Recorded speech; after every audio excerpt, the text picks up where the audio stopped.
porta gorra i brusa negra, porta gorra i brusa negra i una faixa morellana. 3 voltes només va anar el tio Canya a València, primer quan va entrar en quintes i en casar-se amb sa femella. La tercera va jurar que no tornarà a xafar-la, que un home que ve del poble ningú fa baixar la cara. 7 vegades va fer cua, 7 vegades va fer cua, per no esdentar uns papers, per no saber expressar-se, per no saber expressar-se en llengua de foraster. Espera, espera. Si no te gusta, te vas.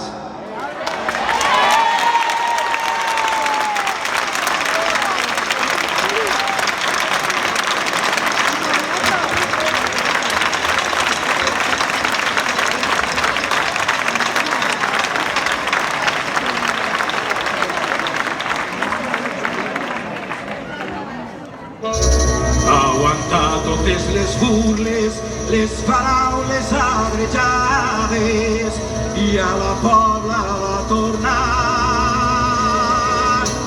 Tio Canya, no tens l'esclau de ta casa, posa-li forella tot o et farà punt a teular. Tio Canya, no tens l'esclau de ta casa, posa-li forella tot o et farà punt a teular.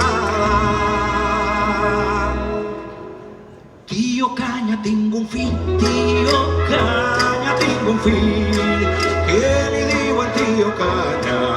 Porta gorra i brusa negra, porta gorra i brusa negra i una falsa orella. Per recorda el tio Canya quan varen portar-lo a escola, 7 anys la cara ben neta, un jovenç camisa nova, però me'l va obrir els ulls el xiquet del tio Canya quan va sentir aquell mestre parlant de manera estranya. Cada dia que passava, anaven collint muntres per por que el senyor mestre, per por que el senyor mestre li farà alguna pregunta. Aguantar càstigs i renyes sense gosar d'obrir la boca i a l'escola va tornar. Tio Canya, no tens l'esclau de ta casa, posa-li forella tot o et farà punt la teulada. Tio Canya, no tens l'esclau de ta casa, posa-li forella tot o et farà punt la teulada.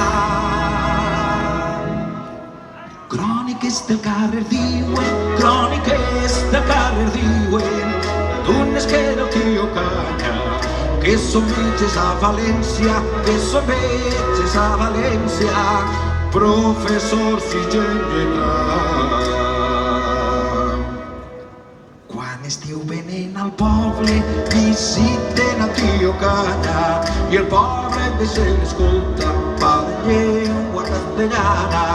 Però cròniques més noves expliquen que el tio Canya ja conta més nens molt joves que alegren la seua cara.